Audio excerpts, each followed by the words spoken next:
ETF index mutual funds నేర్చుకుని stock మార్కెట్లో రాణించాలనుకుంటున్నారా? వెంటనే ఈ నెంబర్కి కాల్ చేయండి.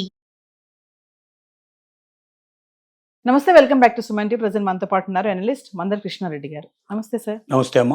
సార్, ఇప్పుడు కరెంట్ బిల్లో మనం పేరు మార్చుకోవాలంటే మామూలుగా వేరే వాళ్ళు ఎవరైనా ఇల్లు కొనుక్కున్నా మన కరెంట్ బిల్లో మన పేరు మార్చాలి అంటే అది చాలా పెద్ద ప్రాసెస్ ఉంటుందని చెప్పేసి కనెక్షన్ కూడా కట్ చేసేసుకుంటారు. కట్ చేసి మళ్ళీ కొత్త కనెక్షన్ తీసుకొని అట్లా చేసుకునే వాళ్ళు కూడా ఉంటారు. కానీ అలా కాకుండా ఈజీగానే కరెంట్ బిల్లో పేరు మార్చుకోవాలి అంటే ఇప్పుడు విద్యుత్ సంస్థలు ఇవన్నీ కూడా కొన్ని అవకాశాలు ఇస్తున్నాయంట. ఒకసారి డీటెయిల్గా వెళ్తే. ఎలక్ట్రిసిటీ బిల్ అనేది చాలా రకాలుగా మనకు ఉపయోగపడుతుంది.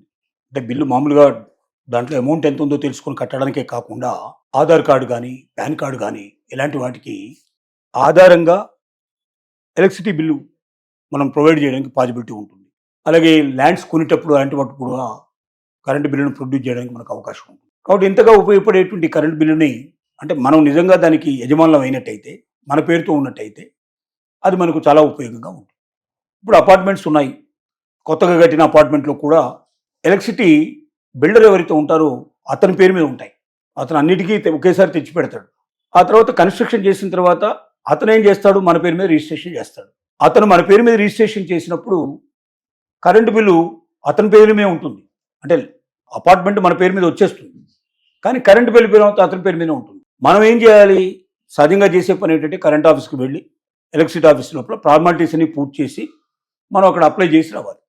అప్పుడు వాళ్ళు ఒక 15 రోజులు 4 రోజులు టైం తీసుకొని ప్రాసెస్ పూర్తి తర్వాత అప్పటి నుంచి వచ్చే బిల్లులో మన పేరు పెడతారు.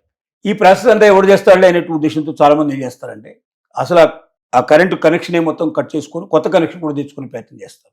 ఇలాంటి వాళ్ళు కూడా కొందరు ఉన్నారు. కొంతమంది ఎలా చేయాలో తెలియక తికమక పడే వాళ్ళు కూడా ఉన్నారు. ఇప్పుడు ప్రభుత్వం ఏం చేసిందంటే, తెలంగాణ ప్రభుత్వం కానీ ఆంధ్రప్రదేశ్ ప్రభుత్వం కానీ, మీరు గవర్నమెంట్ దగ్గరికి వెళ్ళాల్సిన అవసరం లేకుండా, కరెంట్ ఆఫీస్కి వెళ్ళాల్సిన అవసరం లేకుండా ఈ ప్రాసెస్ అంతా ఇంట్లో కూర్చొని మీరు పూర్తి చేయొచ్చు. ఆన్లైన్ లోపల మీరు ఫోన్లో కూడా మీరు చేసుకోవడానికి మీకు పాసిబిలిటీ ఉందని చెప్తారు. ఈ ఈజీ ప్రాసెస్లో మనం చేయాల్సిన పని ఏమిటంటే మొట్టమొదటి డాక్యుమెంట్స్ అన్ని సిద్ధం చేసుకోవాలి. ఏం డాక్యుమెంట్స్ ఉండాలి మన దగ్గర? ఒకటి, మనం ఎవరిదైనా కొన్నట్టయితే మనం కొనుక్కున్నటువంటి డాక్యుమెంట్ ఏదో దాన్ని పీడిఎఫ్ రూపంలో రెడీ పెట్టుకోవాలి. రెండోది, ఒక 100 రూపాయల స్టాంప్ పేపర్ మీద అఫిడవిట్ ఒకటి మనం ఇవ్వాల్సి ఉంటుంది. అంటే మనం దీనికి ఓనర్గా వచ్చినట్టుగా, ఇది మనం యజమానులు అయినట్టుగా మనం డిక్లేర్ చేస్తూ ఉండేటువంటి ఫార్మేట్. మూడోది ఏమిటంటే, మనం మిగతా ఆధార్ కార్డు కానీ మిగతాయి కానీ ఏవైతే ఉంటాయో, పాన్ కార్డు ఇట్లా ఉంటాయో వీటికి సంబంధించిన డీటెయిల్స్ అన్ని మన దగ్గర రెడీగా పెట్టుకోవాలి. ఇవన్నీ మనకు ఫోన్లో కానీ లేకపోతే ల్యాప్టాప్లో కానీ రెడీగా ఉంటే మనం ఎలక్ట్రిసిటీ బోర్డుకి సంబంధించినటువంటి వెబ్సైట్ ఓపెన్ చేసేసి దానిలో కస్టమర్ సర్వీసెస్ కిందకి మనం ఓపెన్ చేసినట్టయితే దానిలోకి వెళ్ళిన తర్వాత మనం ఏం చేయాలంటే మన యొక్క ఎలక్ట్రిసిటీ మీటర్ నెంబర్ అయితే ఉంటుందో ఆ నెంబర్ని ఎంటర్ చేయాలి. చేస్తే అది ఓపెన్ అవుతుంది. ఓపెన్ అయినప్పుడు దాంట్లో మార్పులు చేర్పులు ఏమున్నాయో మనం వరుసగా చేసుకుంటూ వెళ్ళాలి.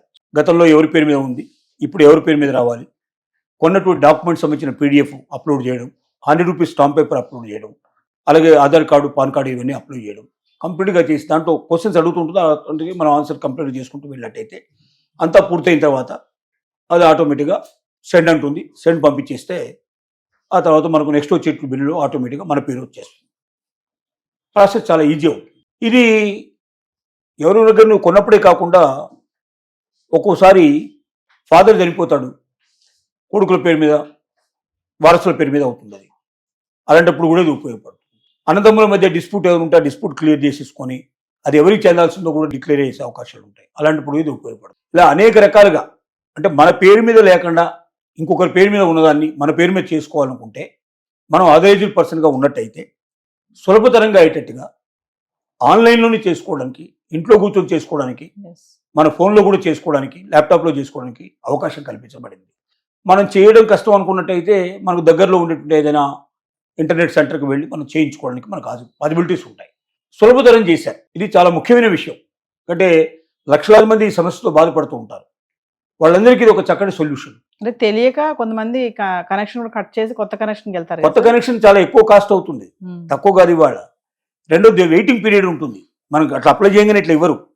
రెండోది ఏంటంటే ఇక దీన్ని ఆసరాగా చేసుకొని మధ్యవర్తులు డబ్బులు సంపాదించే వాళ్ళు కూడా చాలా మంది ఉంటారు. తిరుగుతూ ఉండాలి. ఇలా వాడి చోడు వీడి దగ్గరికి వెళ్ళి వాడికి డబ్బులు సంపాదించి వీడి డబ్బులు సమర్పించి నెలల తరబడి మనం వెయిట్ చేసుకునే దానికన్నా సులభంగా చేసుకునే అవకాశం కల్పించినప్పుడు ఎందుకు ఆ పరిస్థితి? కాబట్టి ఈ సులభమైన పరిస్థితిని ప్రతి ఒక్కరు కూడా అర్థం చేసుకొని మనం చేయగలిగే పరిస్థితి ఉంటే చేయడం, లేకపోతే చదువుకున్న వాడు ఎవరైనా ఉంటే అతనితో చేయించుకోవడం, లేకపోతే మనకు దగ్గర ఉండే ఇంటర్నెట్ సెంటర్కి వెళ్ళి చేయించుకోవడం చాలా మంచిది. దీనివల్ల మనం సమయం కలిసి వస్తుంది, డబ్బు కలిసి వస్తాయి, ఎస్ మనకు రిలీఫ్ ఉండే అవకాశాలు ఉంటాయనేది చెప్తున్నమాట. Thank you.